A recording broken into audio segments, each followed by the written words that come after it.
दोस्तों, आज मैं आपसे एक ऐसा सवाल पूछने वाला हूं जिसका जवाब शायद आप पहली बार सुनेंगे।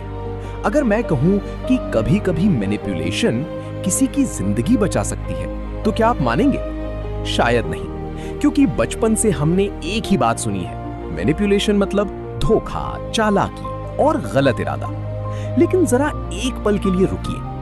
एक माँ अपने बच्चे से कहती है, बेटा सब्जी खाओगे तो बहुत ताकतवर बनोगे। क्या ये बात पूरी तरह वैज्ञानिक है? जरूरी नहीं। लेकिन क्या उसका इरादा बच्चे को नुकसान पहुंचाना है? बिल्कुल नहीं। या मान लीजिए आपका कोई दोस्त रोज शराब पीता है। आप उससे कहते हैं, यार मैं मजाक नहीं कर रहा, अगर तू ऐसे ही चलता रहा तो तेरी सेहत सच में बिगड़ सकती है। आप उसे डराना नहीं चाहते, आप उसे बचाना चाहते हैं। यानी कभी-कभी हम किसी के व्यवहार को बदलने की कोशिश इसलिए करते हैं क्योंकि हमें उसकी परवाह होती है। तो असली सवाल ये नहीं है कि मैनिपुलेशन अच्छी है या बुरी। असली सवाल है उसकी पीछे की नीयत क्या है। आज के इस अध्याय में हम समझेंगे कि लोगों को प्रभावित करने की समझ किस तरह 3 अलग-अलग तरीकों से हमारे काम आ सकती है। हम सबकी जिंदगी में कुछ ना कुछ लक्ष्य होते हैं। किसी को प्रमोशन चाहिए, किसी को अपना बिजनेस बढ़ाना है, कोई अच्छे रिश्ते बनाना चाहता है और कोई अपने सपने पूरे करना चाहता है। लेकिन एक बात शायद आपने भी महसूस की होगी, सिर्फ मेहनत हर बार काफी नहीं होती। कई बार यह समझना भी जरूरी होता है कि सामने वाला क्या चाहता है। मान लीजिए आपको प्रमोशन चाहिए। आपके बॉस की सबसे बड़ी चिंता क्या है? अच्छे रिजल्ट, बेहतर टीम, ज्यादा प्रॉफिट। अगर आप अपने काम से उन्हें यह भरोसा दिला पाते हैं कि आपकी जिम्मेदारी बढ़ाने से उनके लक्ष्य पूरे होंगे, तो आपके आगे बढ़ने की संभावना भी बढ़ जाती है। यहां आपने किसी को धोखा नहीं दिया, आपने सिर्फ अपने लक्ष्य को सामने वाले के लक्ष्य से जोड़ दिया। यही प्रभावी संवाद की ताकत है। अब रिश्तों की बात करते हैं। अगर आपको कोई पसंद है, तो क्या सिर्फ आई लव यू बोल देने से रिश्ता बन जाता है? नहीं, पहले आप उसे समझते हैं, उसकी पसंद, उसकी सोच, उसके सपने, फिर धीरे धीरे भरोसा बनता है और वही भरोसा हर अच्छे रिश्ते की नींव होता है। अब दूसरा फायदा जो मुझे सबसे दिलचस्प लगता है, कई बार लोग जानते हैं कि उन्हें क्या करना चाहिए, लेकिन फिर भी नहीं करते। जैसे सिगरेट छोड़नी चाहिए, व्यायाम करना चाहिए, समय पर सोना चाहिए, सब जानते हैं, लेकिन करना मुश्किल लगता है। ऐसे में सिर्फ सलाह देना हमेशा काम नहीं करता। कई बार हमें उनकी प्रेरणा समझनी पड़ती है।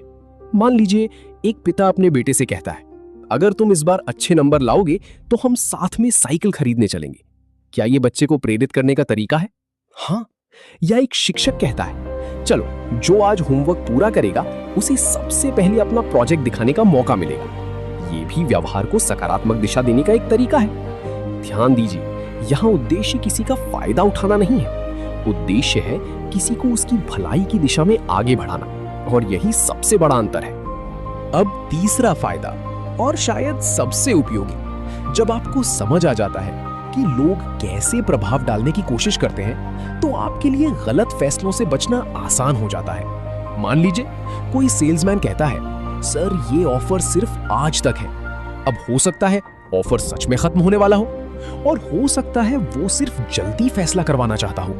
अगर आप रुककर सोचते हैं तो आपके पास बेहतर फैसला लेने का मौका होता है। या फिर ऑनलाइन कोई कॉल आए, आपका बैंक अकाउंट बंद होने वाला है, अभी ओटीपी बताइए। अगर आपको पता है कि डर पैदा करके जल्दबाजी करवाना एक आम तरीका है, तो आप तुरंत सतर्क हो जाएंगे। यानी दूसरों के प्रभाव को समझना आपको ज्यादा जागरूक बनाता है, और कई बार यही जागरूकता आपके पैसे, आपका समय और आपका भरोसा तीनों बचा लेती है। अब सबसे जरूरी सवाल, क्या हर बार किसी को प्रभावित करने की कोशिश करना गलत है? मुझे ऐसा नहीं लगता, क्योंकि हर दिन हम एक दूसरे को प्रभावित करते हैं। माता पिता बच्चों को, शिक्षक विद्यार्थियों को, दोस्त दोस्तों को। सवाल सिर्फ इतना है, क्या आप सामने वाले के हित के बारे में सोच रहे हैं या सिर्फ अपना फायदा देख रहे हैं? अगर आपका उद्देश्य किसी को नुकसान पहुंचाकर अपना लाभ कमाना है, तो वही गलत दिशा है। लेकिन अगर आपका उद्देश्य भरोसा बनाना, समझाना या किसी की मदद करना है, तो बात अलग हो जाती है। यानी तकनीक से ज्यादा नीयत मायने रखती है। तो आज हमने 3 बड़ी बातें सीखी। पहली, अगर आप लोगों को बेहतर समझते हैं तो अपने लक्ष्य तक पहुंचने का रास्ता आसान हो सकता है। दूसरी, इस समझ का इस्तेमाल किसी की मदद करने में भी किया जा सकता है। और तीसरी, जब आपको पता होता है कि लोग आपकी सोच को कैसे प्रभावित करने की कोशिश करते हैं, तो आपको गलत फैसलों से बचना आसान हो जाता है। याद रखिए, सबसे बड़ी ताकत लोगों को कंट्रोल करना नहीं है, सबसे बड़ी ताकत है खुद सोचकर फैसला लेना। अगर आज की वीडियो ने आपको कुछ नया सोचने पर मजबूर किया, तो वीडियो को लाइक जरूर कीजिए।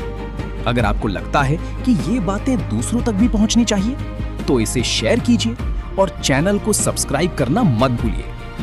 अगले अध्याय में हम बात करेंगे मैनिपुलेशन फंडामेंटल्स की, यानी वे बुनियादी सिद्धांत जो बताते हैं कि लोग एक दूसरे को प्रभावित कैसे करते हैं और हम उन्हें पहचान कैसे सकते हैं।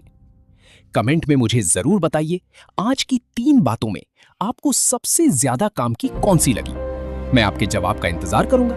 मिलते हैं अगली वीडियो में। तब तक सोचिए, समझिए और अपने फैसले खुद लीजिए। धन्यवाद।